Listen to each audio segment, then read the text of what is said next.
नमस्कार। The public India में आपका स्वागत है। मैं अखिल स्वामी आज जिस बात से बहुत ज्यादा व्यथित हूं, जो मुझे बहुत ज्यादा परेशान कर रहा है, वो ये कि ये भारतवर्ष विश्व का एकमात्र ऐसा देश जो अलग अलग सभ्यता, संस्कृति, वेशभूषा, खान पान, अलग अलग भाषाओं को समेटकर पूरे विश्व के लिए एक उदाहरण बना था, ये क्या इस स्थिति में पहुंच गया है कि आज ये विघटन के कगार पर है। जिस महान देश का सपना हमारे पूर्वजों ने देखा था, हमारे पुरखों ने देखा था, महात्मा गांधी, पंडित जवाहरलाल नेहरू, लाजपत राय, सब लोगों ने संघर्ष किया था। और दूसरी तरफ हमारे देश के क्रांतिकारियों ने जो संघर्ष किया था, बिना ये सोचे कि वो किस धर्म और जाति के हैं, जिसमें सरदार भगत सिंह भी थे, पंडित चंद्रशेखर आजाद, राम प्रसाद बिस्मिल भी थे, अशफाकुल्लाह खां भी थे। सबने इस देश के लिए कुर्बानी दी थी, ये बिना सोचे कि वो किस धर्म, जाति, संप्रदाय और प्रदेश के हैं। क्या हमारी देश की इतनी अवनति हो गई है और हमारे देश को विघटन के तरफ ले जाने वाले लोग ये नहीं समझ रहे हैं कि किस प्रकार से उन्होंने देश को उस कगार पे पहुंचा दिया है जो 1947 में था, जब देश का बंटवारा हुआ था। एक पाकिस्तान बना था और एक हिंदुस्तान बना था।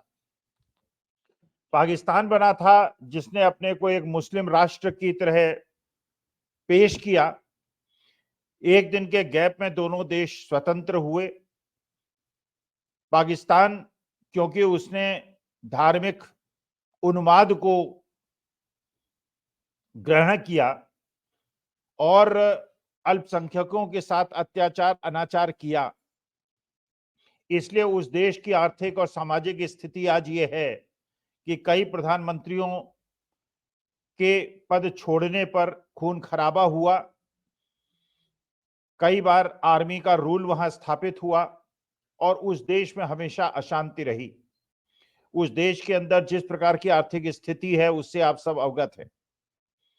और दूसरी तरफ हमारा देश, जिसने सभी धर्म संप्रदाय को समेटकर एक साथ रखा था और कभी किसी प्रकार का भेदभाव हमने देश की स्वतंत्रता के 70 साल नहीं देखा था।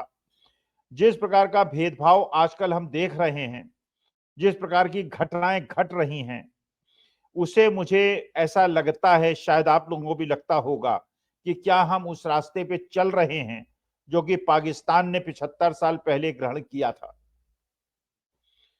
हमारी जो पीढ़ी है उसने तो चलिए वो एकजुट भारतवर्ष देखा है, वो देश देखा है जिसमें सब मिलजुल कर आगे बढ़े हैं। लेकिन मुझे जो चिंता है, मुझे जो परेशानी है, वो इस बात की है कि क्या हम वैसा देश अपनी अगली पीढ़ियों को देकर जा रहे हैं जैसा देश हमें अपनी पुरानी पीढ़ी से मिला था। और ये एक बहुत परेशान करने वाली चीज है। जैसे हम लोगों से कहा जाता है, हम लोग चाहते हैं कि जो चीजें हमें अपने माता पिता से मिली उससे बेहतर चीज अपनी संतानों को सौंप कर जाएं। लेकिन जिस प्रकार का देश जिस दिशा में जा रहा है उससे चिंता स्वाभाविक है।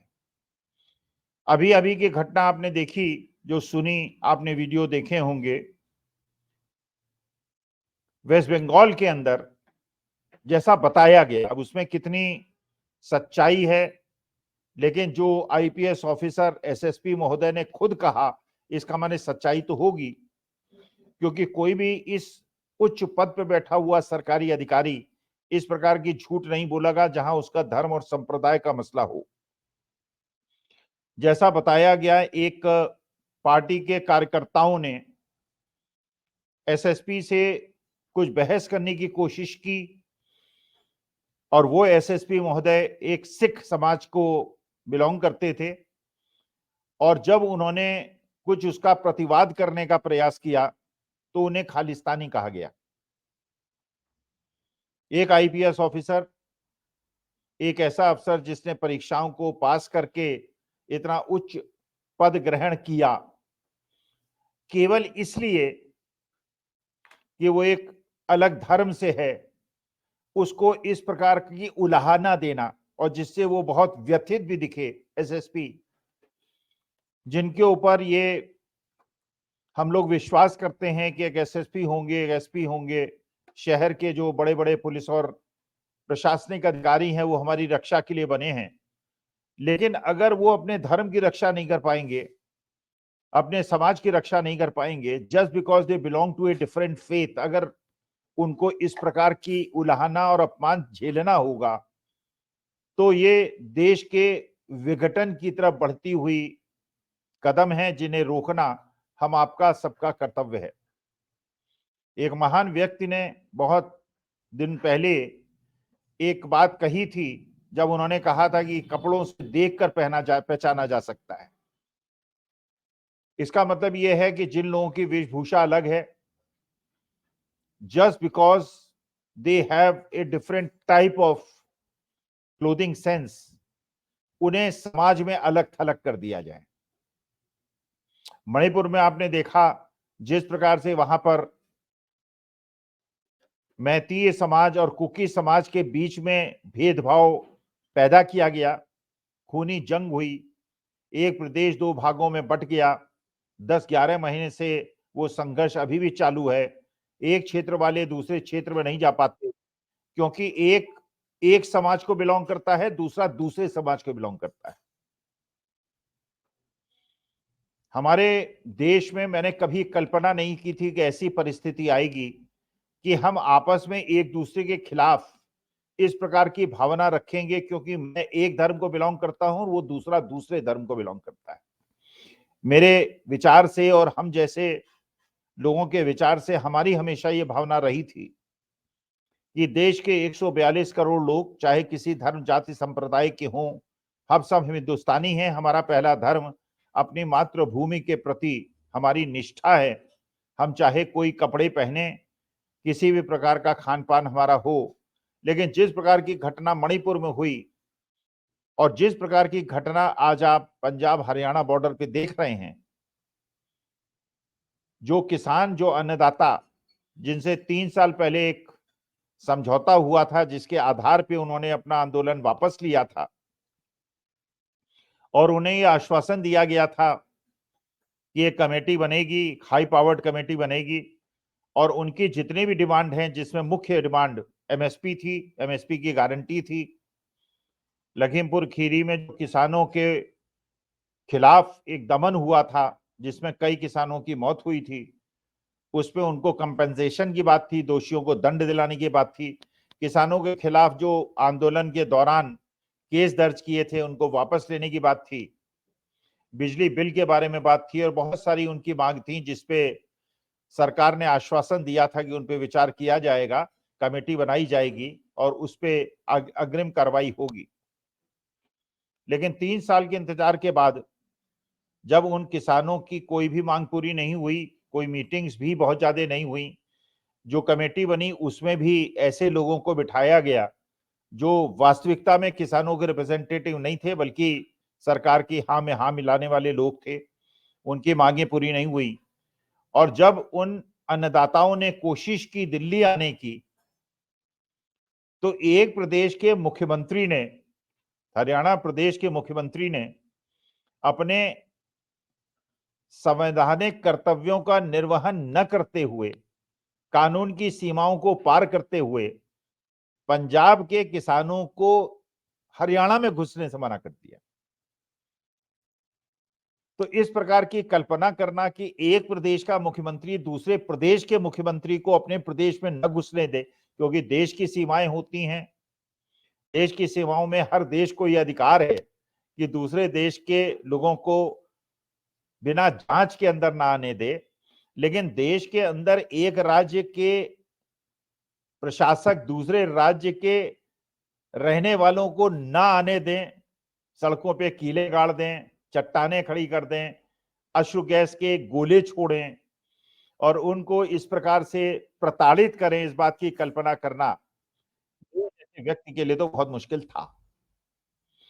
इसके बाद जैसे 3 साल पहले जब आंदोलन हुआ था, तो गोदी मीडिया, जो टोल ब्रिगेड है, ट्रोल करने वाले लोग हैं, जो आईटी सेल है, जिस प्रकार के एक प्रदेश के लोगों को उनकी वेशभूषा और उनकी केश सज्जा के आधार पर अलग थलग करने का प्रयास किया गया, उन्हें खालिस्तानी, पाकिस्तानी, विदेशी एजेंट, विदेशों से फंड पा रहे उग्रवादियों की तरह पेश करने का प्रयास किया, उसे मुझे ऐसा लगता है कि क्या ये मूर्खता की पराकाष्ठा है जिसके अंदर देश के अंदर ही विघटन की तैयारी कर ली जाए। और आखिर ये जो बंटवारा है ये कहां जाके रुकेगा। साउथ वालों को फीलिंग है कि नॉर्थ वाले उनसे अन्याय करते हैं, नॉर्थ वालों को फीलिंग है कि गुजरात वाले उनसे अन्याय करते हैं, महाराष्ट्र वालों को फीलिंग है कि उनके प्रदेश की जो उद्योग हैं उनको गुजरात में ले जाया जा रहा है। जैसे जो मुंबई का डायमंड ट्रेड है उसको सूरत ले जाया गया,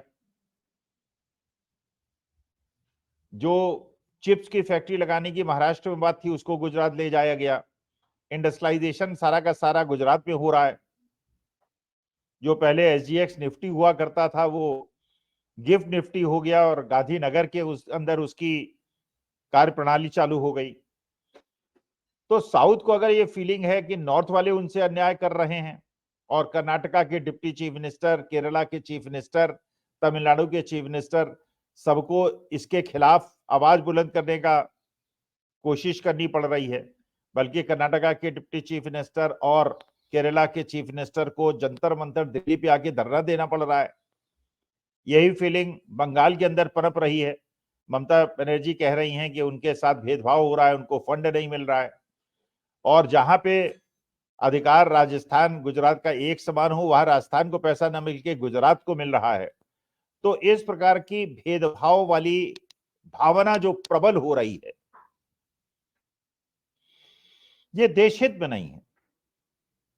ये स्वाभाविक है कि कोई भी अगर नेता किसी प्रदेश का होगा, थोड़ा बहुत लगाव, थोड़ी बहुत मात्र अपनी जो भूमि है, जन्म स्थलीय, उसके प्रति एक भाव तो रखना होता है। लेकिन जब आप राजा के पद पे होते हैं, जब आप मुखिया के पद पे होते हैं और आपका ये कर्तव्य होता है कि सभी जनता को एक निगाह से देखें, तो धर्म के आधार पर, जाति के आधार पर, प्रदेश के आधार पर, रंग के आधार पर इस प्रकार से भेद करना मेरे ख्याल से राष्ट्र विरुद्ध कार्रवाई है।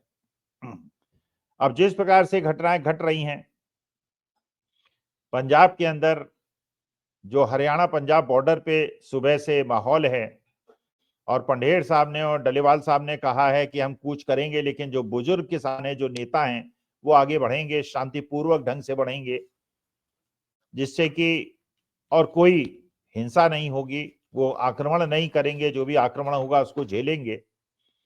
तो ये तो गांधीवादी तरीका है, ये तो अहिंसात्मक तरीका है, ये तो महात्मा गांधी के सत्याग्रह का तरीका है।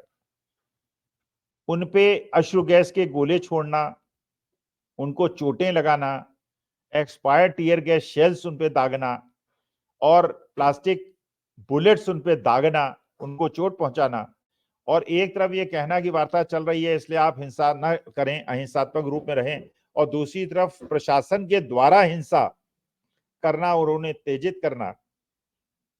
ये किस प्रकार के लोकतंत्र की स्थापना करने का प्रयास हो रहा है, ये मुझे समझने में मैं बहुत ज्यादा असमर्थ हूं। तो मुझे ऐसा लगता है कि जो सारी घटनाएं ये घट रही हैं, ये जो हमने देश संजो के रखा है, हमारे पूर्वजों और सबने रखा है, क्या ये परिस्थिति ऐसी बनती जा रही है कि हम उस रास्ते पे चल रहे हैं जिसमें केवल एक धर्म के रहने का अधिकार होगा, बाकी विपरीत विचारधाराओं का सम्मान नहीं होगा, उनको आतंकित किया जाएगा, उनको डराया जाएगा? और क्या हम उस दिशा में चल रहे हैं जो ऐसे देश हैं जो कि इसलिए अवनति के काल में चल गए, भारत जैसे महान देश नहीं बने, और विद्वेष के कारण उन देश की यह स्थिति है जो हमारे देश की नहीं हुई, क्योंकि हमने मेल जोल महात्मा गांधी, महावीर और महात्मा बुद्ध के सिद्धांतों पे चलना पसंद किया। आपसी मेलजोल और प्यार मोहब्बत से हम साथ साथ रहे। लेकिन जो दिशा में हम चल रहे हैं, चंडीगढ़ मेयर का इलेक्शन हुआ, जिस प्रकार की घटनाएं घटी आपने देखा, किस प्रकार से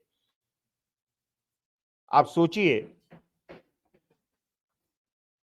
36 वोटों में से 8 वोटों की चोरी, जिसके माने 25-30% वोटों की चोरी हो गई।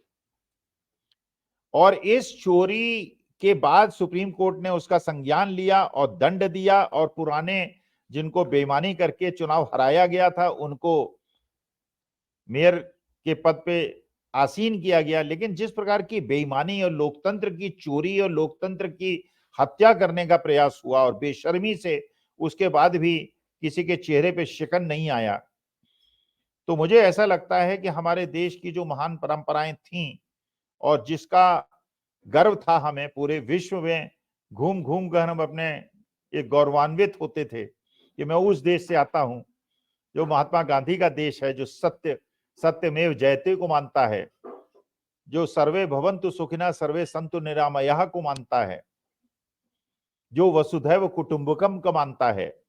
वो इस प्रकार के धर्म, जाति, क्षेत्र और वेशभूषा के आधार पर भेदभाव करे तो मेरा तो सिर शर्म से झुकता है। आप लोगों को क्या महसूस होता है? आप लोगों को क्या लगता है? आप लोगों को जो मेरी फीलिंग है उससे आप सहमत हैं या नहीं, आप मुझे अवगत कराइएगा। लेकिन मेरी जनता से अपील है, आप लोगों से अपील है कि मिलजुल कर रहने में ही श्रेयस्कर है, देश का हित है। हमारे देश में अलग अलग प्रकार के संस्कार हैं, वेशभूषा है, धर्म है, जाति है, इसलिए हमें, अगर हम मिलजुल के नहीं रहेंगे तो देश विखंडित हो जाएगा। और जिस भारत माता ने हम सबको दिया है, वो भारत माता को इस दिशा में जाते हुए देखकर कम से कम मुझे तो अच्छा नहीं लग रहा है।